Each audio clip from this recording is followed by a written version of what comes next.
Hey, salut les gars, comment ça va? Vous avez bien dormi? Normalement, on devrait être dimanche matin vers 8 heures à l'heure où sort cette vidéo. Et aujourd'hui, on n'a pas un véhicule parce que c'est vrai qu'on fait surtout des véhicules. Il y a aussi un tas de produits annexes sur lesquels on devrait se pencher. Radio, chargeur, etc. C'est des choses chez moi qui bougent pas trop parce que je suis pas trop curieux sur ces choses-là. Et que prendre une radio pour la tester, la mettre sur plusieurs modèles, ensuite nous changer de radio, etc., etc., ça se détend, c'est des coûts que je préfère consacrer aux véhicules eux-mêmes. Mais beaucoup d'entre vous ont quand même demandé de faire, si possible, certains posts sur des radios. C'est pour ça donc qu'on a ici la Radiolink. Je ne dis pas ce bêtise, la RC8X. Radiolink fait des radios depuis très longtemps. Beaucoup d'entre vous ont eu des Radiolink en main ne sachant pas que c'était des Radiolink. Il y en a une qui est toujours encore vendue à l'heure actuelle avec une petite antenne au-dessus, avec un petit look de DX4 mais pas tout à fait DX4.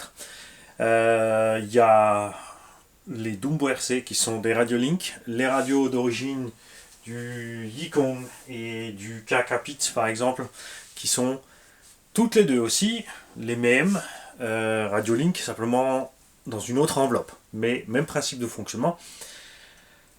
On a tout ce qu'il faut sur ces radios, les récepteurs sont pas chers, coûtent entre 12 et 15 euros selon où tu te fournis. Même ces radios de base ont une vingtaine de modèles de mémoire, donc ce qui est sympa. Même si on a tous le même problème, quand on a plusieurs véhicules, généralement c'est aussi pour rouler à plusieurs. Donc soit le fiston, la fille, les neveux, les cousins, les cousines, le chéri, la chérie, etc.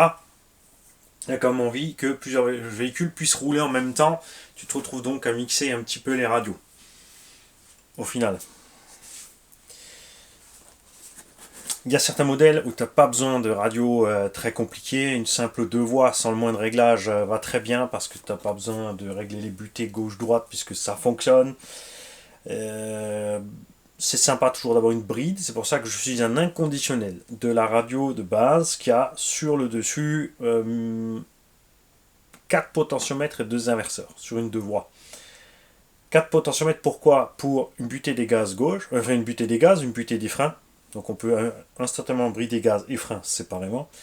Il faut aussi que, point de vue logiciel, la radio, à l'heure actuelle, plus comme avant, quand tu diminues les gaz, ça ne touche pas la marche arrière. Après, évidemment, gaz, frein, dans ce cas-là, ça sera relié.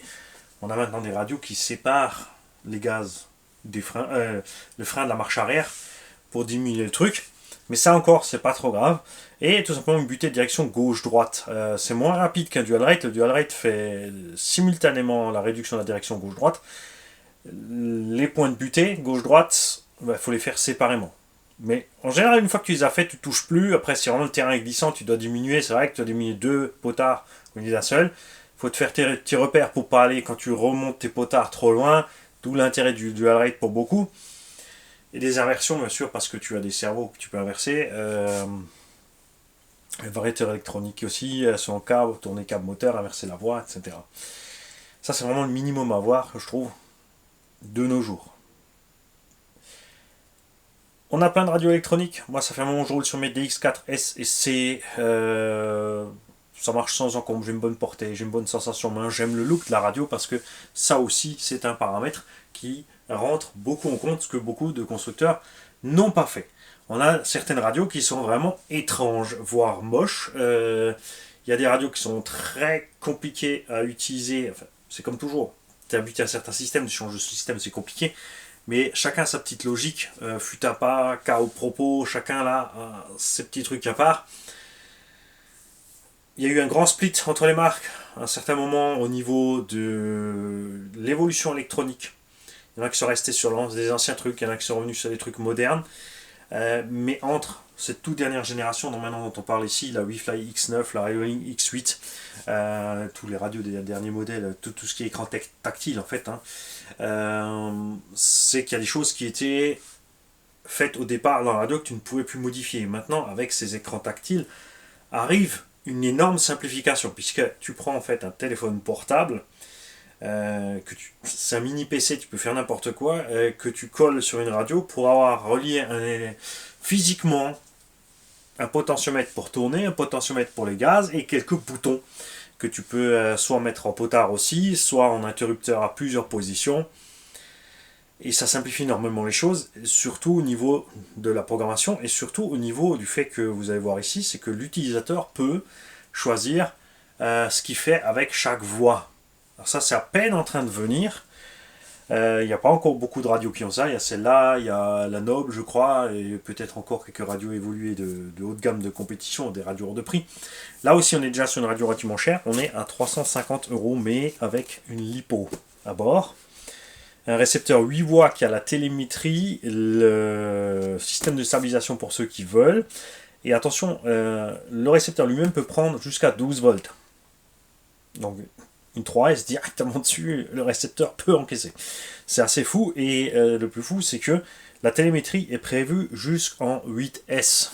C'est la même chose, par exemple, sur la Wi-Fi W9 qu'on a ici, X9 qu'on a ici. Celle-là, qu'on est en train de tester aussi. Je pensais sérieusement qu'avec l'arrivée de la FlySky Noble, parce qu'eux, ils ont jeté un pavé dans la mare. Depuis longtemps, on a des radios avec une grosse embase, des piles à l'intérieur. Certains ont commencé à venir sur du lithium-ion ou du lipo de série ou en option. FlySky a choisi le téléphone portable sur un manche, assez de jus dans le manche, sans besoin d'embase, un radio réversible droite-gauche, très facile. Ça aussi, ça vient de plus en plus, les radios où tu peux passer de droite à gauche facilement. Encore une fois, FlySky, ils ont fait au plus simple. C'est pas les premiers qui ont fait ça. Il y a des vieilles radios sur les Arma Rider. Donc la génération, vraiment, Arma maintenant 12-13 ans. Donc sur les premières générations de Arma, tu avais déjà une radio, tu pouvais tourner le volant. Il y a aussi des jouets qui ont ça, où tu peux mettre un coup sur le volant et il ressort de l'autre côté. Ça inverse automatiquement le fonctionnement. Et tu as les touches que tu as d'un côté aussi, bien sûr, répercutées sur l'autre côté. Mais FlySky a repris ça sur une radio haut de gamme. On a aussi donc des réactions, des radios beaucoup plus rapides, des portées beaucoup plus grandes. Ici, on nous annonce 600 mètres.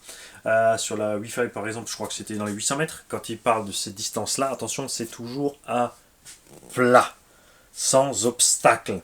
Et pour beaucoup de constructeurs aussi, quand on te dit 600 mètres, c'est pas 600 mètres de toit au bout, c'est une cloche verticale de 600 mètres, une parabole en fait redescendue, donc un cercle autour de toi de 300 mètres. Au final, attention.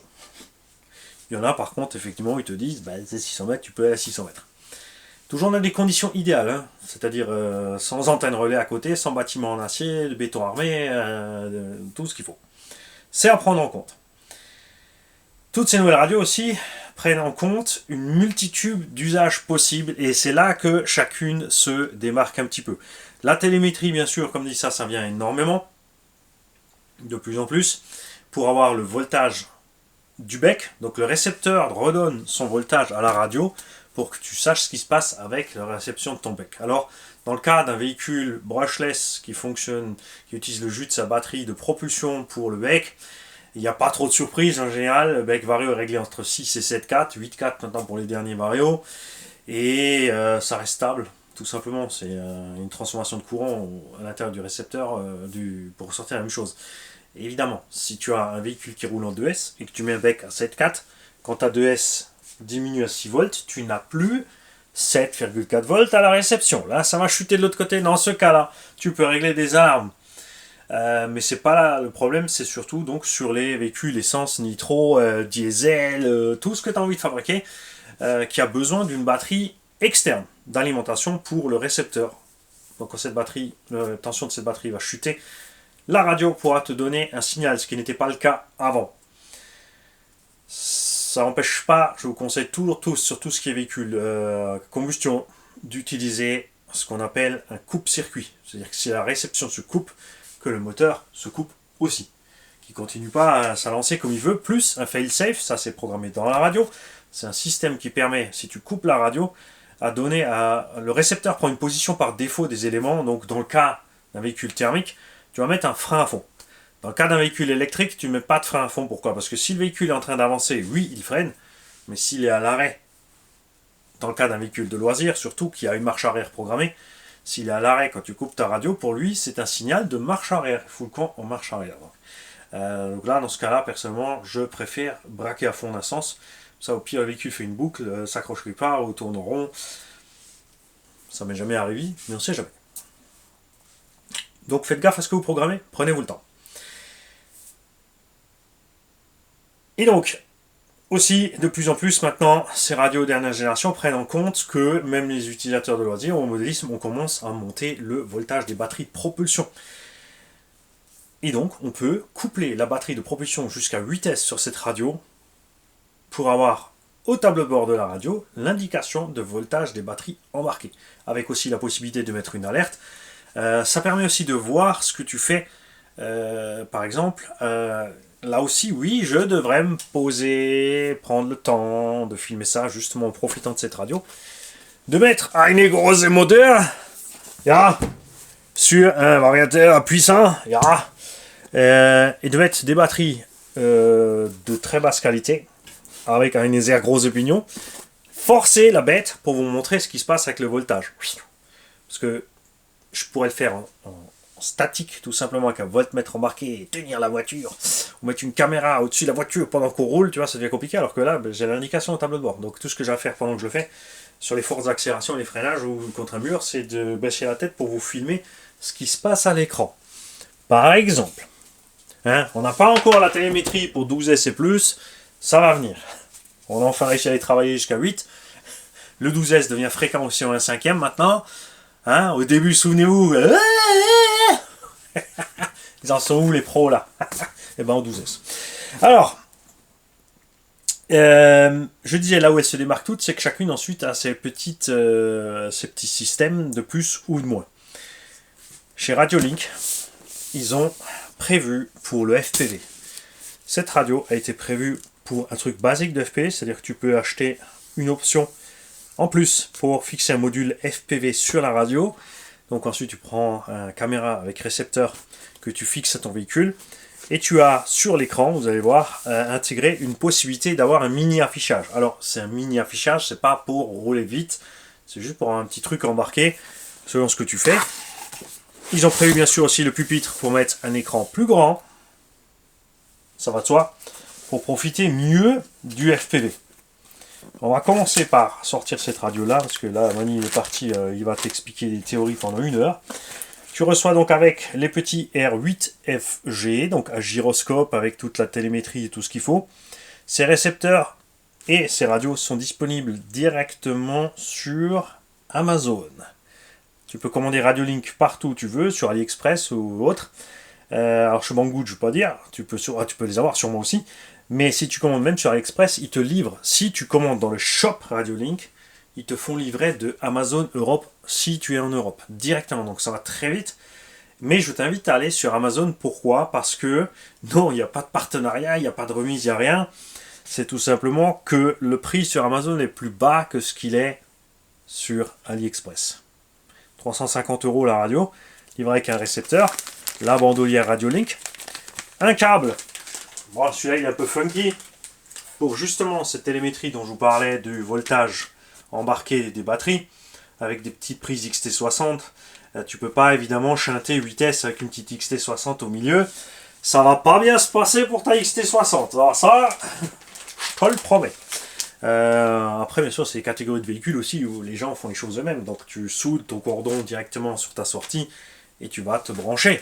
Ensuite, ton récepteur pour avoir le voltage. Tu peux bien sûr aussi avoir les températures et rajouter un GPS en plus.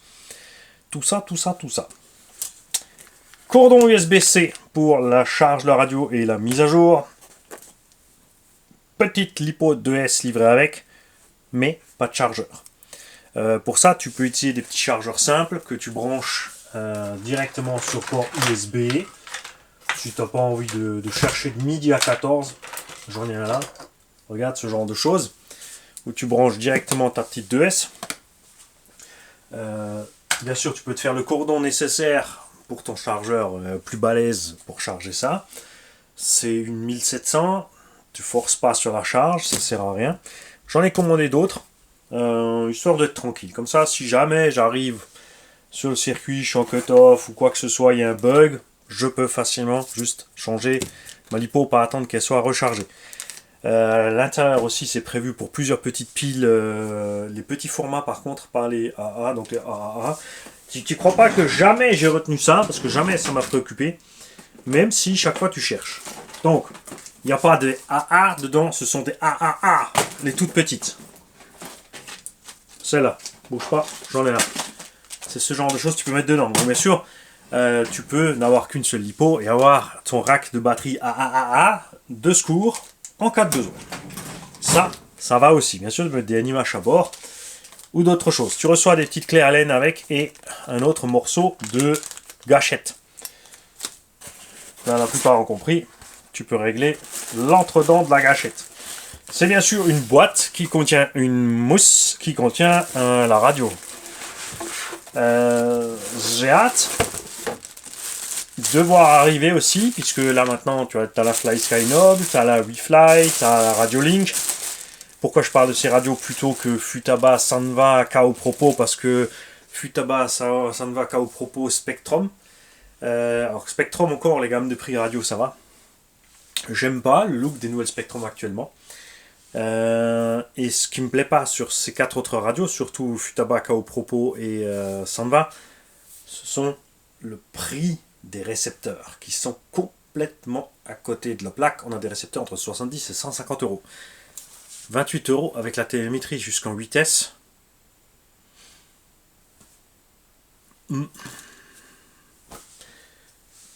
Chez FlySky, tu peux aussi avoir le petit récepteur sans antenne. Lui, il est un peu plus cher, il est à 45 euros.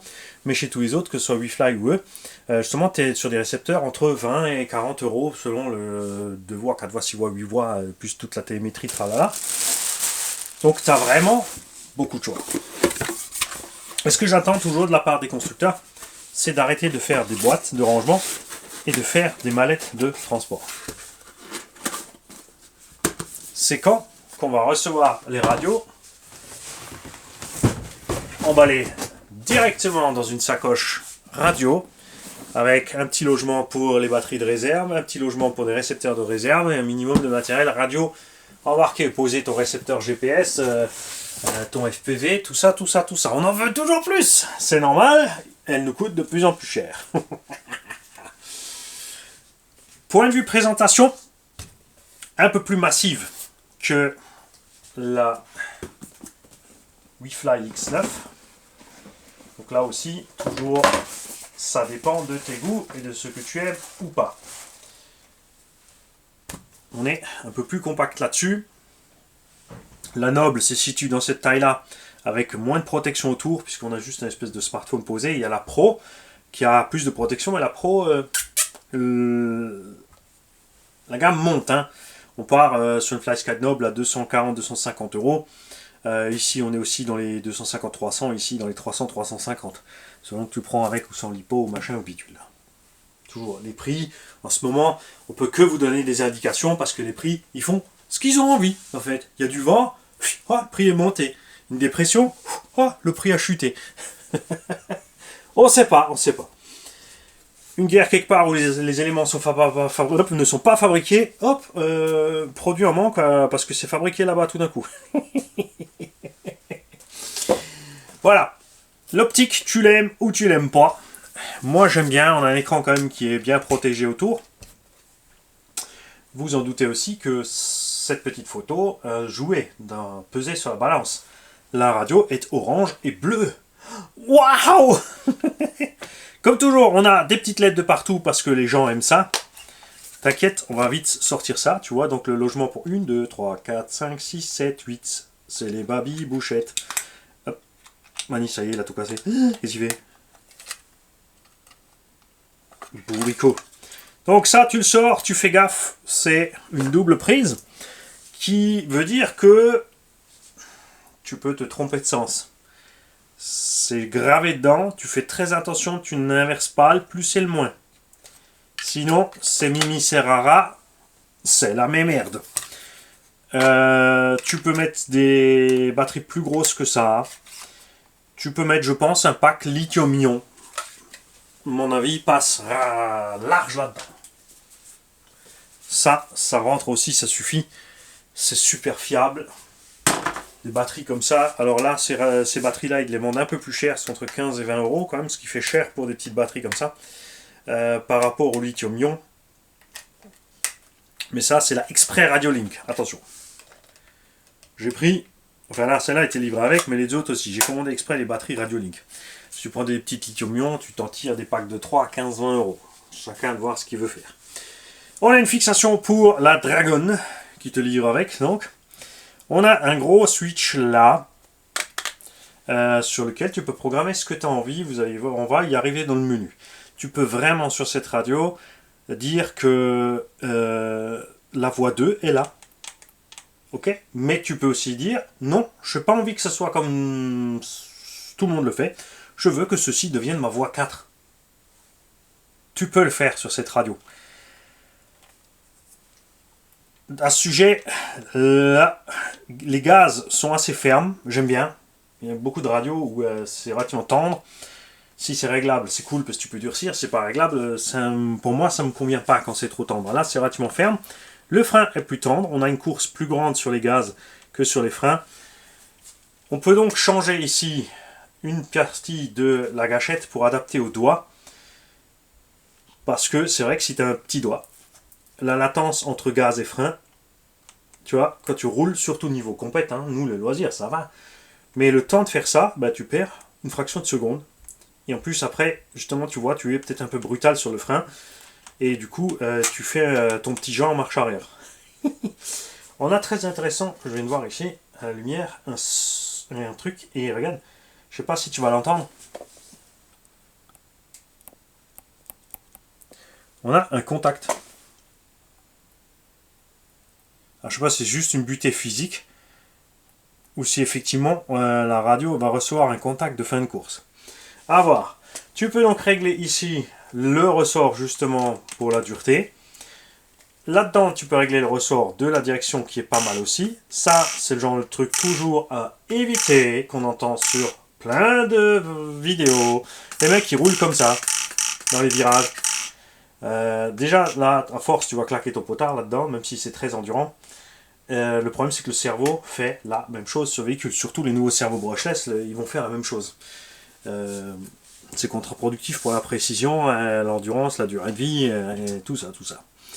Tu as des switches autour qui sont juste nommés DT4, DT2, DT1, DT3.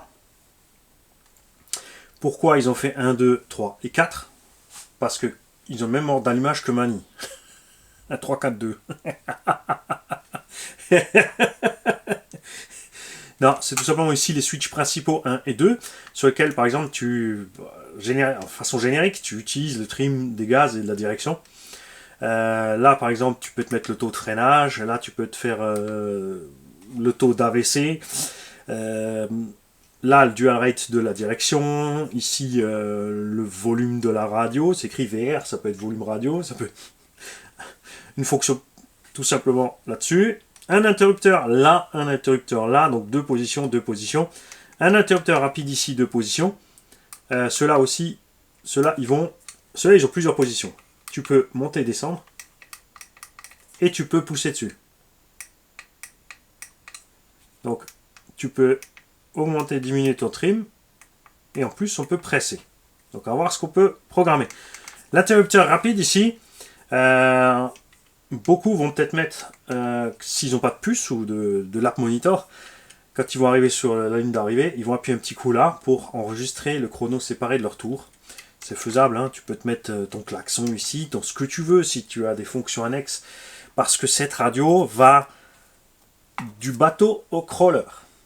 Il y a tout est programmable dessus. La programmation des roues de 4 roues directrices, en crabe ou en série ou en parallèle. Tout ce que tu veux peut être fait là-dessus. On n'a pas livré avec de poignées différentes, mais le plastique a franchement du grip, c'est pas du caoutchouc. Plein de gens aiment bien le caoutchouc machin, avantage au plastique, surtout quand il est agréable comme ça, la facilité d'entretien et nettoyage, c'est vraiment pas difficile. Comme dit, je suis pas super fan des grosses en base, mais il y a une grosse tête, donc il faut des gros pieds, sinon ça tombille, c'est clair. Donc cet interrupteur là, c'est juste un switch de position. C'est vrai que c'est étrange posé là derrière par contre. Peut-être qu'ils ont prévu pour ceux qui sont comme ça pour... Pareil, hein, tu le fais ton chrono en fait. Hein. Ou tu fais ton fail-safe ou ton frein d'urgence. Ce que tu as envie, c'est programmable. Cette radio est droitier et gaucher. Et là tu vas me dire, ouais mais attends, de ce côté, regarde, il n'y a rien. Ils sont où les boutons si tu veux le volant de l'autre côté? En fait, toute la platine ici se démonte. Et toute la platine va se visser là. Et de l'autre côté, ces 3 connecteurs devraient donc en théorie y être aussi. Sinon bien sûr, tu auras un problème. Ces connecteurs ils servent à quoi? Alors ici, tu as le USB-C qui peut te servir à recharger donc les batteries Animash ou LiPo que tu as mis à bord. Il faudra checker bien sûr la notice pour savoir exactement ce qui va là-dessus en maximum d'alimentation. 5 volts de toute façon c'est sûr. Ensuite 1000, 2000 ou 3000 mAh, faut voir. Et si tu as une LiPo, ça va te charger la LiPo, mais juste à 7,4 sans l'équilibreur. Donc ça pour moi, niet. Pour moi, si tu as une LiPo, tu sors ta LiPo, tu charges ta LiPo à part. Mais ils n'allaient pas encore mettre des ports d'équilibrage jusqu'en haut pour te faciliter la vie. Mais moi, mes LiPo, je les charge tout le temps en mode équilibrage ou en mode balance, appelle-le comme tu veux. Ça dépend des constructeurs de chargeurs et de ce que tu as lu. Ces interrupteurs donc sont reportés de l'autre côté. Quand tu mets ton volant là, tu te retrouves donc avec ces inters aussi de l'autre côté et les prises jack reverse aussi. Ok. Maintenant, on va mettre la bête haute. Faut rester dessus.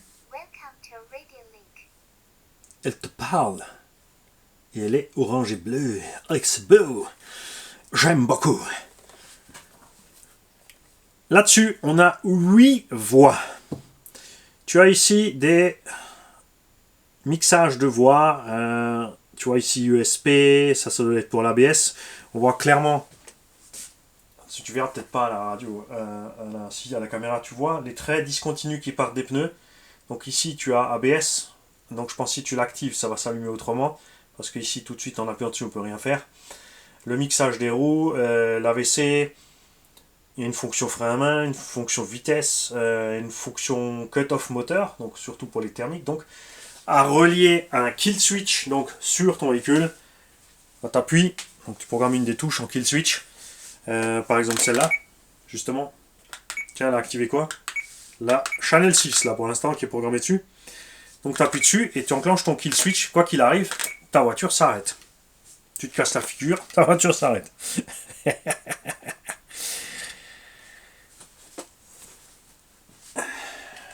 Tu as la position de tes voies. Justement, tu vois, si tu utilises un crawler avec des verrouillages, tu sais que c'est enclenché ou non. Tu as ici la position des trims ou autres. Là, par exemple, maintenant, tu vois Channel 2. Hop. C'est hyper précis. Hein. Le moins de petite, tu vois, le moins de petite pitch net vibration, il est déjà en train de bouger. Sur la direction aussi. Là, tu as la position des trims quand tu as trimé quelque chose. Après, il ne faut pas être très futé. On a une petite clé pour aller dans les paramètres. Ici, on a des menus séparés. Mais c'est comme un smartphone. Regarde, on a plusieurs menus qui défilent. Au fur et à mesure, ça descend les pages. Donc tu as un accès rapide aux pages. Ou tu scrolles complètement d'en haut jusqu'en bas. D'accord? Tu reviens par là, super facile. Et ensuite, dans chaque menu, tu as plein de réglages. Nous avons donc les sons pour choisir la voix. Tu vois là, la voix, ça s'est mis en route pour allumer. Tu peux faire silence, alarme uniquement pour les clés. Donc moi, je vais te mettre silence. Ne me parle pas. Ferme-la à jamais. Le volume, donc pour le son et les touches. Séparément, les alarmes, tu peux les mettre plus fort que le volume, plus fort que la voix. C'est pas mal. Tu peux mettre une répétition de la voix, etc., etc. Ils ont fait une tonne de choses dans chaque petit menu. Batterie. Tu choisis donc transmitter voltage, c'est donc ce qu'on a là-dedans.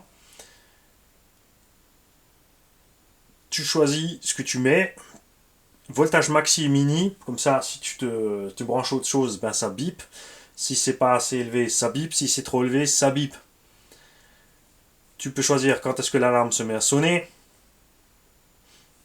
Tout ce que tu as envie. Combien de fois, répétition, qu'elle s'éteigne automatiquement quand j'atteins 6,6 volts. C'est-à-dire que si j'oublie cette radio ici, si je mets un auto off sur on, comme c'est programmé par défaut ici, ma batterie va chuter, et quand elle aura chuté, elle va me prévenir, hein, elle va sonner, elle va biper, mais moi je suis pas là, j'entends pas. Je suis à l'étage en train de beugler, et je n'entends pas à la cave que ça sonne. Quand elle va arriver à 6,6 volts, elle va s'éteindre. Pourquoi? Pour éviter de crever la lipo qui est dedans. Tout simplement. Donc ça, c'est à chacun de faire ce petit réglage à sa sauce. On peut régler les vibreurs. On peut régler les LED. Waouh! Alors, on a une LED là et là. Sur l'autre, on a une LED là et là. Bon, après, oui. Ça t'indique que c'est allumé, ok. On peut mettre allumé tout le temps. On peut mettre respiration. Waouh! Oui, alors le menu, si tu demandes, il est encore cantonné en anglais. Si tu n'es toujours pas mis en anglais, il est temps, il faut se démerder. En backlight, donc c'est un peu plus faible. Sympa aussi. Je vais le laisser en breath. Respiration. Waouh!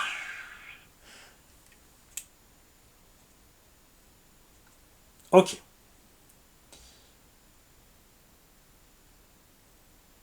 Ensuite, on peut choisir ce qu'on fait du bouton Home Button. Donc celui-là, pour revenir à la maison, s'il peut servir pour éteindre aussi. Ça maintenant par contre c'est bizarre, faudra essayer, je ne vais pas le faire maintenant. Donc c'est celui-là. Ah ok. Quand j'appuie une fois sur ce bouton, je reviens au menu. Si je reste dessus, j'éteins la radio. Et on peut pas choisir ça. Oh. Bon, peut-être pas maintenant. Il faudra voir une fois qu'il y aura une mise à jour. Mais pourquoi tu me le mets si... C'est juste pour moi, pour que je sache comment me servir de mon bouton maison. Donc là, si j'appuie ici, je reviens au menu. Yes! C'est pas mal cette affaire.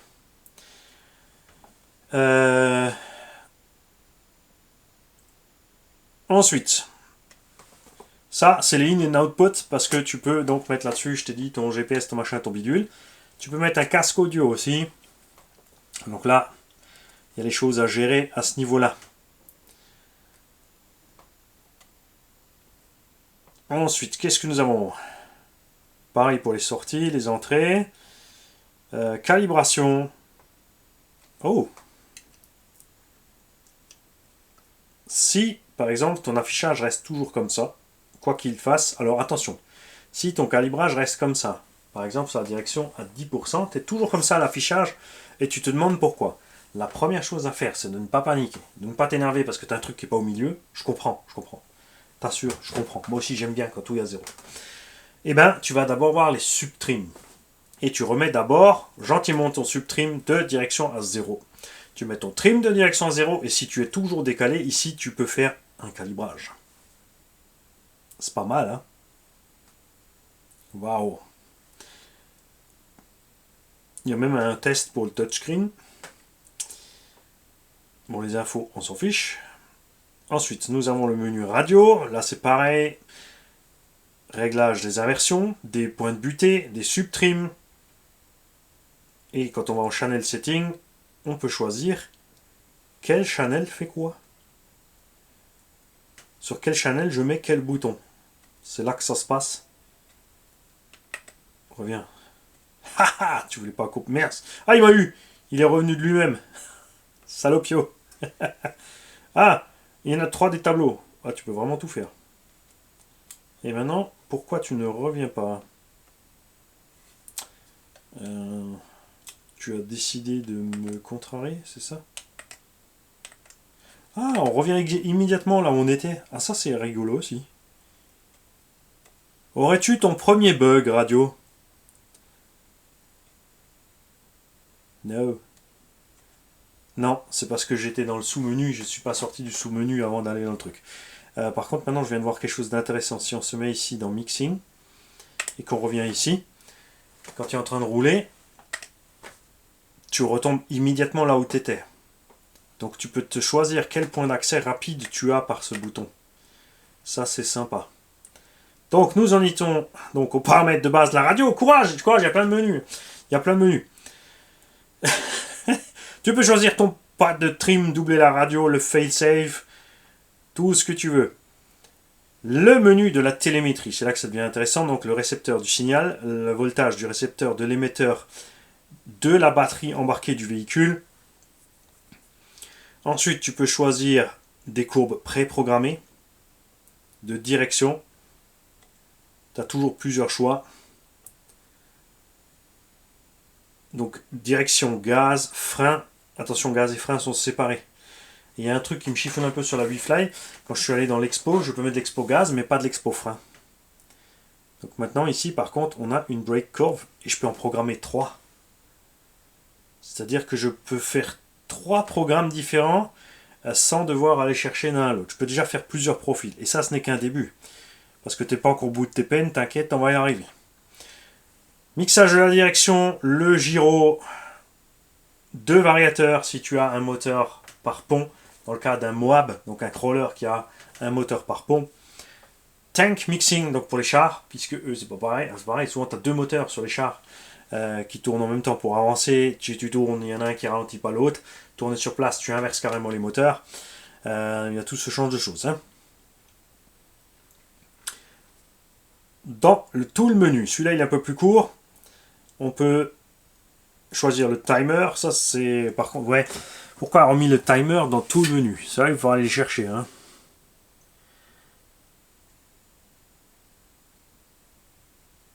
Et ils ont intégré des fonctions de diagramme, de tableau pour les étagements. Bon, ça on va pas y toucher. Ici, bien sûr, tu choisis le véhicule. Et là, prépare-toi. Je ne sais plus si c'est écrit sur la boîte. Tu es prêt? Donc, il y a un gyro, ça on en a parlé. Ça prend les servos HV jusqu'à 12 volts, pas seulement jusqu'à 7.4. 100 modèles de mémoire possibles. Tu peux changer les voix, le bureau, enfin l'apparence, tout ce que tu veux, ça on en a vu. Le mixing, on l'a vu. Je te confirme donc que... j'ai dit une bêtise, vitesse c'était un NIMH. Ça va de 7,2 à 16,8 volts. Attention, on va revérifier encore dans la radio, dans le truc. Hein. Là, ils me mettent 7,2 à 16,8 volts. Donc, pas vitesse. Une seule des deux batteries 4S, tu pourras mettre en compte, mais pas les deux. Attention. On a bien sûr un échange rapide et tu peux mettre une carte SD jusqu'à 64 Go pour le stockage de tes courbes préprogrammées et de tout ce que tu veux avoir accès sur la radio, par ici en fait. Tu peux rentrer dans tes fichiers, ce qui veut dire que tu peux stocker dans des fichiers les manuels et les réglages de tes varios. Par exemple, tu as dans tel modèle tel vario, donc tu mets en stock la programmation du vario B-Wing, la variation du Castle, tout ce que tu veux, le manuel d'utilisation, les fiches de réglage, tu peux te stocker un tas de choses. Ça c'est cool. Pour l'instant aussi, on a vu que malgré toutes ces radios soient super modernes, il n'y en a pas. La seule qu'on a testée qui avait l'accès directement au net par le Wi-Fi et qu'on n'avait pas compris directement au début, on s'est dit mais pourquoi est-ce que ma radio doit être sur le Wi-Fi? Et c'est bien sûr un abonné qui a donné la réponse. Il a dit c'est très simple, quand tu es sur le terrain, tu n'as pas besoin de sortir ton smartphone pour régler ton vario. Tu charges l'appli Spectrum vu que tu as le Wi-Fi sur ta radio. Et ensuite, par l'appli Spectrum, si tu as la télémétrie Spectrum, tu as accès donc à la télémétrie Spectrum par ta radio, même si c'est pas une Spectrum. Tu peux prendre le système Castle avec le lien Castle, le Obi-Wing avec le lien Obi-Wing, pour être en liaison Bluetooth, Wi-Fi, etc. directement pour tout pouvoir régler, mettre à jour, etc. Donc tout vraiment relié en un. Ces radios n'ont pas encore ces possibilités. Donc restera à côté à avoir ton smartphone avec ton module Bluetooth Castle ou Obi-Wing ou autre pour régler les paramètres de ton vario. Ça, tu n'y accèdes pas par là. Mais tu peux déjà faire un tas de choses. Tu peux toujours pas cuire les œufs, quoique. c'est possible que si tu confies ça à l'oracle, quand tu vas te faire le branchement, tu te retrouves avec un cuivre. Il sait tout faire.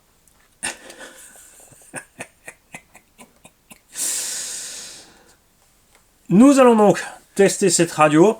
Comme dit, moi j'ai pris parce que j'aime bien l'apparence. C'est vrai qu'elle est un peu plus massive que l'autre. Pourquoi j'ai pris 2 radios? Puisqu'il y a tellement de modèles que je peux mettre dessus. Parce que généralement je prends une radio pour mes pistes et une radio pour mes tout-terrain. Ces derniers temps, j'ai pas mal diminué quand même mes véhicules de piste. J'ai quand même beaucoup plus de tout-terrain que de piste. On a bien sûr des véhicules qui sont là juste pour les essais, qui vont rester sur leur propre radio. Les véhicules où je sais que je vais dans la grosse patouille, qui vont rester sur leur propre radio. Le Cross RC, on va faire les gorées dans la boue. Je vais pas relier une radio pareille dessus. Je vais laisser la radio ligne d'origine qui marche à merveille. Mais je vais peut-être mettre les buggy, les truggy, que je roule un peu plus vite, plus précis là-dessus, donc je fais un peu gaffe, le Hyper ST, le VS, le Sledge Truggy, je ne sais pas, ce genre d'engin, tu vois. Et sur l'autre, on va garder les pistardes. Et on va faire, selon le cas, selon les machines, quelques petits doublons, pour justement toujours pouvoir prêter une radio à un copain. Ça, c'est sûr. Si vous en avez déjà une, vous nous dites tout. Pourquoi vous l'avez choisi, où, quel prix, ce qui vous plaît, ce qui vous plaît pas. Moi, il me manque, ça c'est à chacun de faire pour soi, bien sûr. Tu mets une petite mousse là-dedans pour aller, que ça se bouge pas là-dedans. Ces radios, évidemment, avec 8 voix, pour l'utilisateur de base, qui va rouler buggy, truggy, monster, direction et gaz. Le reste, pas besoin. Certains d'entre nous aiment bien avoir l'éclairage par un module séparé pour allumer et éteindre la lumière à distance, voire aussi un ventilo à distance, ce genre de choses. Moi, non. La plupart des véhicules, franchement, j'ai vraiment 2 voies et la lumière, tu mets en route quand tu roules et tu éteins quand tu as fini de rouler.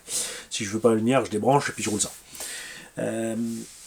Par contre, pour tout ce qui est crawler, justement avec le mixage et tout, le fait aussi de pouvoir utiliser une radio comme ça pour un tank, parce que d'habitude pour les tanks, jusqu'à présent, on était obligé d'avoir des radios pupitres d'hélicoptère pour se servir de toutes les fonctions. Et tu peux sur ton tank soit avoir... C'est vrai que là, tu vas pas avoir la même chose, tu vas avoir un truc standard, tu vas accélérer, tu vas tourner gauche-droite, ou tu vas tourner gauche-droite et ton véhicule, comme dit, va faire la toupie sur lui-même.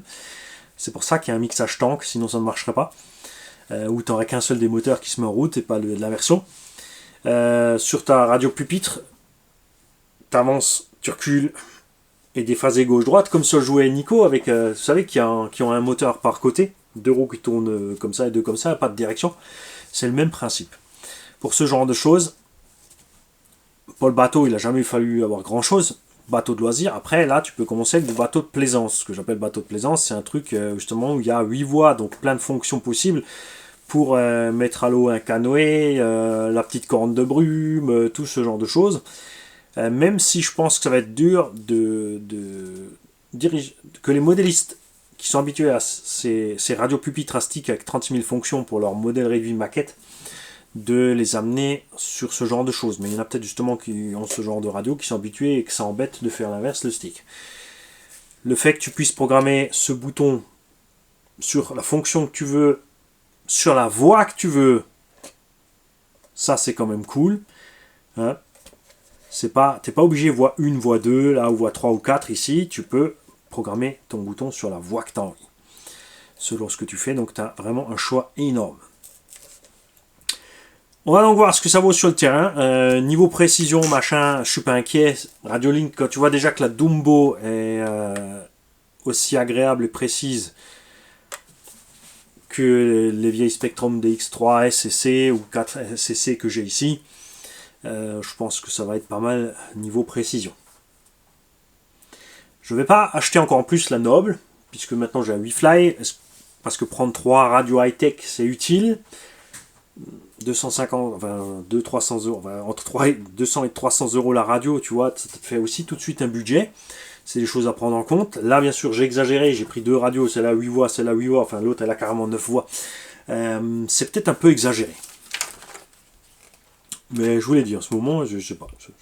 J'ai une attaque, j'ai une geekite. Dans le manuel, bien sûr, on te donne les réglages par défaut qu'ils ont fait pour les voix. Hein. Comme ça, tu peux brancher bêtement juste les voix comme ils les ont mis parce que ça te suffit. Quand je dis bêtement, ça ne veut pas dire t'es bête, ça veut dire simplement suivre ce qu'ils ont fait pour démarrer rapidement. Voilà.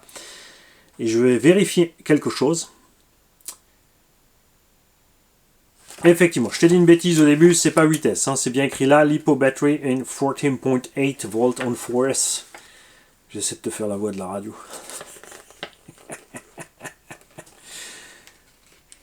4S maxi sur la télémétrie, c'est l'autre qui avait 8. Il me semble, faudrait que je revérifie.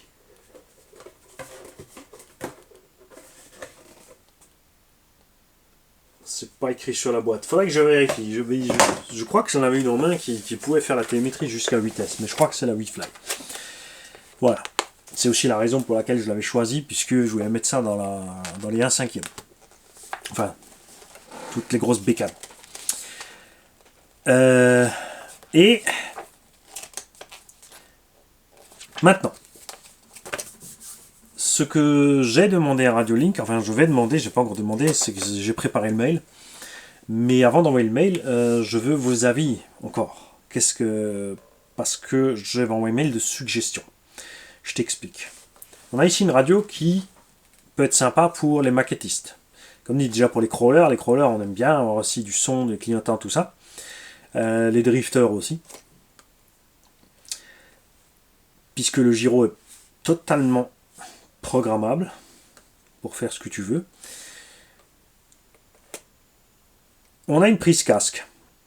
Alors déjà, je t'annonce que le truc FPV est en route. Je l'ai commandé direct, je vais avoir le petit module FPV. J'ai pris la petite caméra aussi et le système Radiolink. On n'aura pas une super image, hein, c'est du 720p.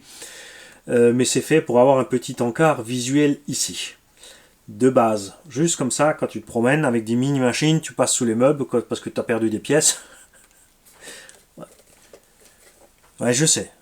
Il y a des vieux qui prennent des pinces, j'en ai reçu une, et puis il y a des vieux très, très malins qui télécommandent un véhicule pour aller sur l'étagère.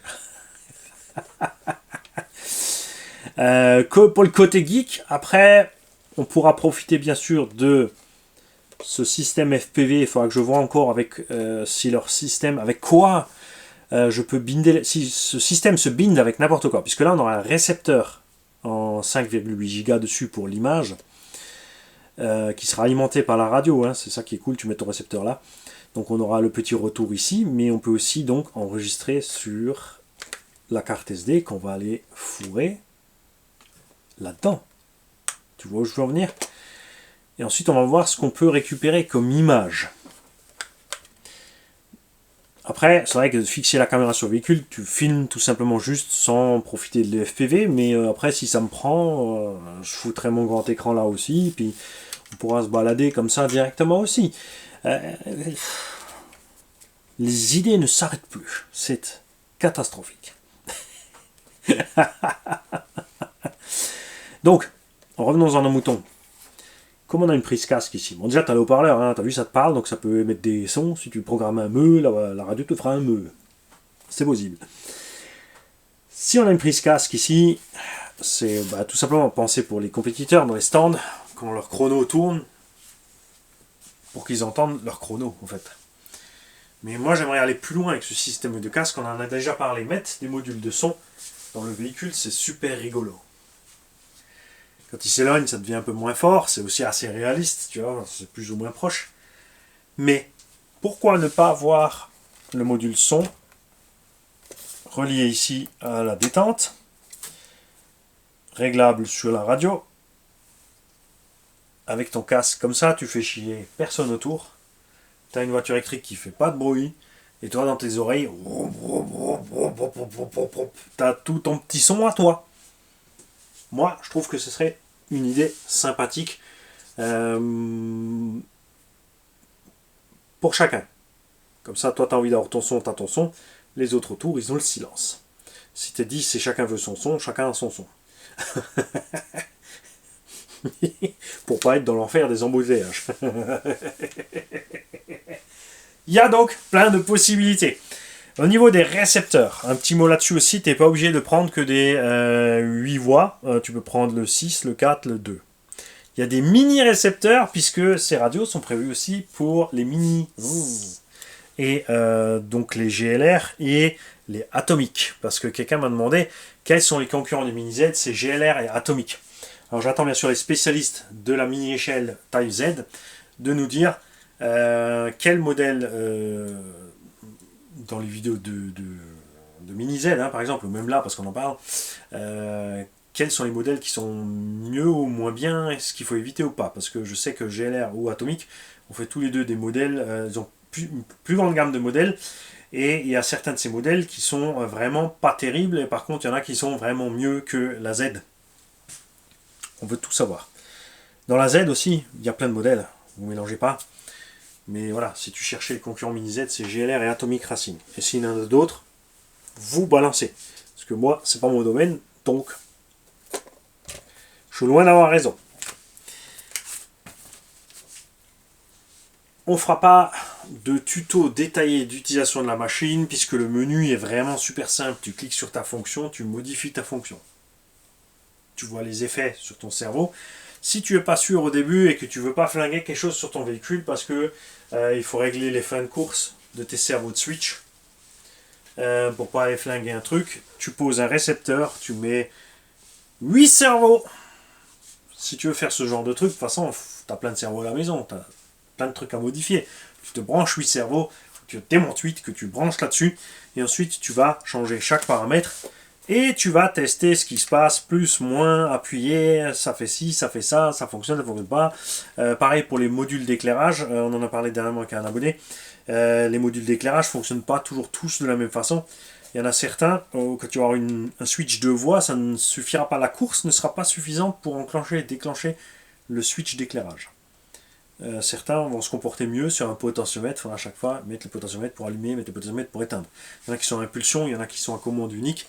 Il y a plein de variantes. Ça, après, on ne peut pas tout savoir puisque je n'ai pas commandé tous les modules de commande de lumière pour aller tous les tester. Et je ne le ferai pas parce que même si j'ai une petite geekite, ça reste juste sur le clapotis des vagues. Tranquille. On va pas plonger là-dedans parce que c'est sans fin. Mais c'est ce qui est rigolo, je pense aussi, c'est ce qui plaît à beaucoup de geeks. En tout cas, vous aurez des nouvelles de cette radio, de la WeFly. Si ça me branche, je prendrai quand même une Noble. Parce que la Noble a fait... J'ai commencé au début avec la Noble pour le pavé dans la mare. La Noble n'a pas de pied. La réserve de courant est là-dedans. Et tu peux clipser un pied qui est livré avec. Qui a encore plus de jus. Et tellement parlé de jus que tu peux même charger ton téléphone avec. Et j'espérais que les autres marques allaient suivre. Mais non, ils font rien. Ils te livrent des boîtiers à piles. Ou des lipos à mettre dedans qui se baladent. Ça, c'est un peu dommage. Après, ils se vantent pas d'être haut de gamme. Donc, ça va. Je rappelle que Radiolink est disponible donc sur Amazon, directement sur le site. Le lien est sous la vidéo. S'il n'y est pas, tu vas sur Amazon, tu écris Radiolink. Attention, tu vas tomber aussi sur un système de robot tondeuse. C'est pas ce que tu cherches. Il y a des chargeurs aussi chez Radiolink qui plus trop, ils en faisaient plus avant. Il y a un chargeur que j'adore, c'est donc le Radiolink CB86 Pro. Est-ce que le câble est assez long pour que je puisse te l'amener à l'image? Cette bête là, qui peut charger 8 lipos, non pas simultanément, mais une après l'autre en cycle. Et ce qui est bien, c'est que ça prend de 2 à 6S par sortie, mais que si tu mets une 6S, pour le chargeur, tu n'as pas branché une 6S, tu as branché 6 fois un S. Chaque cellule de lipo est chargée à part, avec un courant à part, ce qui fait que quand tu as une lipo déséquilibrée ou n'importe quoi, c'est pas un problème pour lui pour la rattraper, contrairement à beaucoup d'autres chargeurs. Même si sur les autres chargeurs, ça s'améliore énormément, puisqu'ils ont maintenant des courants d'équilibrage de 0,5, 0,6 à 1 ampère. Ce chargeur-là, tu peux le mettre à 6 ampères, donc il peut te charger une cellule à 6 et l'autre à 0,2 parce qu'elle est pleine.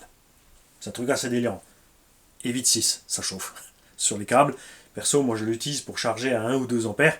Je branche mes 6 lipos, quelles qu'elles soient, et je laisse en route.